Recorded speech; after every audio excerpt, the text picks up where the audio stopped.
ആരോഗ്യമുള്ള സമൂഹത്തിനായി ലഹരിയുടെ അധിനിവേശത്തിനെതിരെ ശക്തമായ പോരാട്ടത്തിലാണ് നാം. ലഹരി എന്ന വൻ വിപത്തിനെതിരെ രാജ്യാന്തര സമൂഹത്തെ ഉണർത്തുകയെന്ന ലക്ഷ്യവുമായാണ് ഐക്യരാഷ്ട്ര സംഘടന 1987 മുതൽ ജൂൺ 26 ലോക ലഹരി വിരുദ്ധ ദിനമായി ആചരിച്ചു വരുന്നത്. അറിയാനുള്ള ആകാംക്ഷയിൽ ലഹരി ഉപയോഗിച്ചു തുടങ്ങുന്നവർ ക്രമേണ അതിനെ അടിമപ്പെടുന്നു.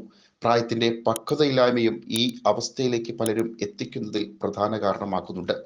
ആഗോള വ്യാപകമായി ലഹരിക്കെതിരായ പ്രതിഷേധ സമരങ്ങളും ജനകീയ മുന്നേറ്റങ്ങളും വർദ്ധിച്ചു വരുമ്പോഴും ജനങ്ങൾക്കിടയിലുള്ള ലഹരിയുടെ സ്വാധീനം അതിനാനുപാതികമായി വളരുന്നുവെന്നത് ആശങ്കയുണർത്തുന്ന കാര്യം തന്നെയാണ്. ലഹരിക്കെതിരെ ഏറ്റവും ഫലപ്രദമായ മാർഗം ബോധവൽക്കരണമാണ്. മയക്കുമരുന്നിനെതിരെ കടുത്ത നിയമങ്ങൾ ഉണ്ടെങ്കിൽ പോലും അതിന്റെ ഉപയോഗത്തിനും അനധികൃത കടത്തിനുമെതിരെ ജനങ്ങളിൽ അവബോധം സൃഷ്ടിക്കുകയെന്നതാണ് മയക്കുമരുന്നിനെ തടയാനുള്ള ശാശ്വതമായ വഴി.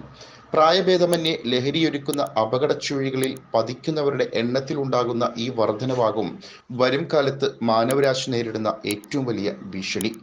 പുതിയ രൂപങ്ങളിലും ഭാവങ്ങളിലും പടർന്നു പന്തലിക്കുന്ന ലഹരിയുടെ ഈ കരാളഹസ്തങ്ങൾക്ക് കയ്യാമമിടുകയെന്ന ശ്രമകരമായ ദൗത്യത്തെക്കുറിച്ചുള്ള ഓർമ്മപ്പെടുത്തൽ കൂടിയാകുന്നു ഈ ലഹരി വിരുദ്ധ ദിനവും.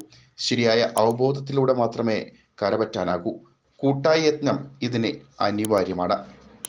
City voice news desk.